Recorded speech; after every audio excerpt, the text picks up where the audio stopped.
What up, though, people? Thank you for pushing play on the Lions Roar vlog. We are on the first book of Adam and Eve, chapter 67. It's two books of Adam and Eve, all right? We're almost done with the first book. Second book ain't that long, so we're going to be getting back up to Genesis chapter 6 soon, okay? That was a deviation. If you've been following, I started at Genesis chapter 1, 2, 3, 4, 5. And then there's a break and it comes down to the books of Adam and Eve. And then we're going to go back up to Genesis. Now, the people who find this later, they're just going to find Genesis completed. But this is the way that I've done this because the Spirit led me to do it this way. All right. If this information resonates with you, you watch it and you like it, please hit the subscription button or share it with someone who you think it would resonate with them as well. Hit that notification bell so you can keep up. Without further ado, let's jump into chapter 67. All right. But when Adam and Eve went down to the land of black mud and came near to the wheat God had showed them and saw it's ripe and ready for reaping, as they had no sickle to reap it with, they girt themselves and began to pull up the wheat until it was all done. So they did it themselves. They said they made up their mind that they was going to pull up the wheat and get it ready for what it needed to be ready for. Then they made it into a heap and to a pile. And faint from heat and thirst, they went under a shady tree where the breeze fanned them to sleep. This is not a shady tree that's trying to like steal from them or got on a hood and giving them the side eye. A shady tree like that. It's a tree with shade so they can sit under it and rest. It's not like a douchebag shady tree. Sorry, ladies. I know like y'all be feeling some type of way about that word. Sorry. Hey man, I'm just being real. This is a read and response vlog, and that wasn't no cuss word. So sorry. Let me keep reading, man. So, but Satan saw what Adam and Eve had done, and he called his hosts and said to them, "Since God has shown to Adam and Eve all about this wheat wherewith to strengthen their bodies, and look, they have come and have made a heap of it, and faint from the toil, they are now asleep. Come, let us set fire to this heap of corn and burn it, and let us take that bottle of water that is by them and empty it out, so that they may find nothing to drink, and we kill them with hunger and thirst." Right here, I'm gonna leave my own piece of commentary hypothetically. Like let's just be hypothetical and let's kind of like in an alternate world.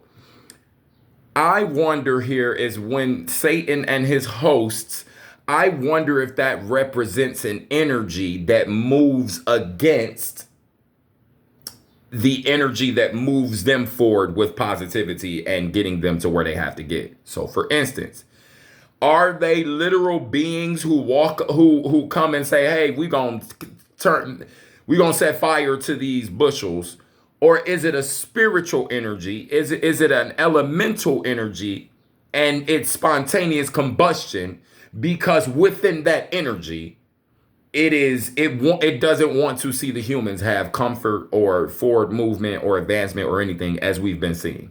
So I wonder about that.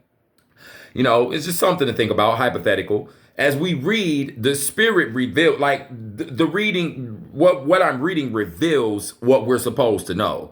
This is a read and response vlog. So number one, please understand, I'm not sitting in front of you claiming to be the greatest theologian ever and like what I say goes. I'm saying like we're reading through this, and then when we get corrected based on what the scripture says and what history says, and we do our research and we figure out what's going on, then we follow the real, right? Like that's, you got to be careful with that, making your own doctrine and things. But when we read these things and we have this dialogue, I think it's really cool to have those hypothetical, kind of like alternate universe type of conversations, because it can open up dialogue and help us to gain new pathways of understanding, if you catch my drift. But again, just like Jude says, is it Jude? No, it's John. It's First John. Just like First John talks about when the anointing is the best teacher of all. Ain't no book on this planet, ain't no teacher on this planet, nothing that you can learn from that's going to be more potent than the Spirit teaching you, right? So the scriptures definitely say that, right? Okay, so anyway, let's keep moving. Then they wake up from their sleep. Then, I'm sorry, this is still Lucifer petitioning, or Satan, the devil, that dark energy is the head of the dark energy, is petitioning to its host, its elements that's under it.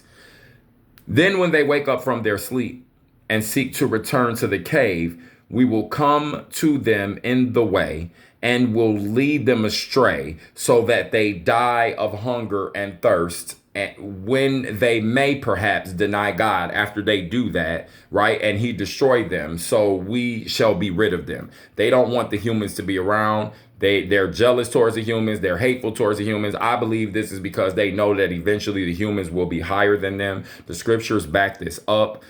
And just me personally, I this is my own personal model.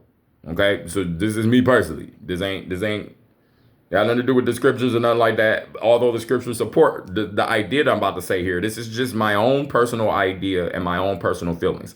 The lowest of the highest ones is way higher than the highest of the lowest ones. And the highest of the lowest ones is who? The devil. Okay, period. That's how I feel. So, and the lowest of the highest ones would still have to be like really walking it out for that to be the case.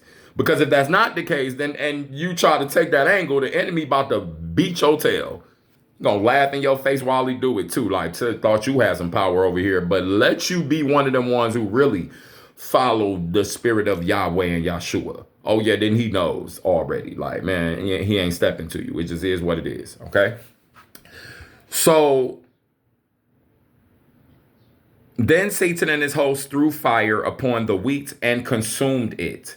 But from the heat of the flame, Adam and Eve awoke from their sleep and saw the wheat burning and the buckets of water by them poured out. Then they wept and went back to the cave. So I wonder if the water fell out because of the fire. Because the force of fire itself, etheric energy as it is, the force of it can cause things to definitely tip over. Absolutely. If you take a flamethrower and you shoot it at a metal barrel that's empty, that barrel's going to fall over. There's force there. Okay. So maybe that was how. I don't know. I just find it interesting. Like, I wonder what happened there, but let's keep it pushing. Then they wept and went back to the cave. But we do know that something happened that was against Adam and Eve. That's what we know. And that's the bottom line that we need to understand, is that they keep being attacked by this low vibing, evil, dark, decrepit, nefarious spirit, right? Keep getting lied, tricked, all that, manipulated, deceived, all that. So they wept and they went back to the cave. But as they were going up from below the mountain where they were, Satan and his hosts met them in the form of angels, praising the Most High, praising God. Then Satan said to Adam, "O Adam, why art thou so pained with hunger and thirst? It seems to me that Satan has burnt up the wheat." And Adam said to him, "Yes, it is as you say." Basically, like, hey, yes. Again, Satan said to Adam, "Come back with us. We are the angels of God. God sent us to thee to show thee another field of corn better than that. And beyond it is a fountain of good water and many trees, where thou shalt dwell near it and work the cornfield to better purpose than that which Satan has consumed." Adam thought that he was true and that they were angels who talked with him, and he went back with them. Then Satan began to lead Adam and Eve astray for 8 days, until they both fell down as if dead from hunger, thirst, and faintness. Then he fled with his hosts and left them.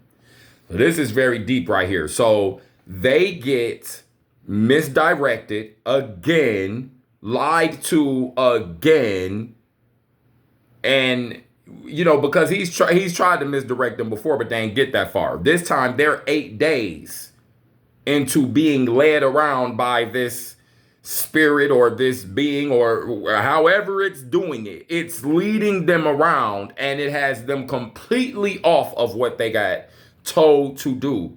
Remember this, they already got told what to do by the Spirit of the Most High. They keep not listening to the Most High. He told them, go down to this land. This is the area I want you at. Go there, do this. They still have the cave, so we could put two and two together, just about figure out that, hey, you know what? They knew that they could return back to their cave from where they were. So that was the beginning of them starting to understand, leave the cave, go do this work, come back to the abode. Don't just stay down here because you're here now. No, come back, have a place of a base of operation. You understand? So it's very interesting that, you know, they're so distracted now by this new thing. The enemy has already tricked. You thought you would just think that they would have figured out by now that the Most High is very specific and always communicates with them what's supposed to happen. And this convincing that the enemy is speaks to them from a very cunning, conniving, convincing type of a tone, always trying to trick. They're not smart enough to figure that out yet now. See, we here now presently, if you still getting duped by that dark energy, by let's just go down the list of whatever, sins, lust, whatever, anger, like if you're getting duped by all this demonic, dark, evil, backwards, that energy that's adverse of the energy of light and the positive fruits of the spirit, everything that's opposite of that, if you're still getting duped by that, it's a choice. Because we know better here now for absolute certain. You don't got to keep walking down the path that is designed to drag you to hell at the end of it. Leave and go to the other path. Yeah, it's narrow. Yeah, it ain't as popular as this one. Yeah, it ain't as wide, and it ain't as many cliques and groups and a whole lot of comfort and people over here to make you feel fake comfortable. But you can leave that path. You don't have to stay on it. You know better here now. We know better. Them early, they're having a harder time with that. They're having a harder time with it because you just got to think about it. If they really paid attention, he's always trying to convince them. He's always trying to trick them and lie to them and get them to get away from what they know to do, what they know is good for them. They want to get them away from that into their own. What was this? The devil's thing. He wanted to be the highest one. He wanted to have that respect. So he's going to try and get you away from this circle over here where the Most High has you reeled together. And he's going to try and trick you into this circle over here where he's running things. Because that's what he wants. And they keep giving it to him, Adam and Eve. Man. So like I said, us here now, when we look back and we can reach into this, it's not really no excuse for you to be really tripping like that here. Unless you just stuck in a loop pattern or as you think it's popular or something like that. You got them people that you know, they do wrong things because it's popular and because they don't want to be the odd person out. You know, they come from an area that's low vibing and they know it. So instead of try to be the leader and try to be the lighthouse and try to help these people, they just go along with it. Yeah, you got people out here like that and will look you in your face and say, well, that's just the way it is. So if you go against it, well, but that's a defeated, dismissive, ignorant attitude to have, and that's why things will never change when it's time for them to change. So all right, that's it. That was chapter 67. We're gonna go ahead and jump into chapter 68 in the next video. Remember, if this video resonates with you, you probably know somebody else it would resonate with. Share it with someone. You know, hit that subscription button, hit that notification bell. Leave me a comment. Let me know how you feel about what's going on. If you have any questions, all that good stuff, y'all be blessed. Peace.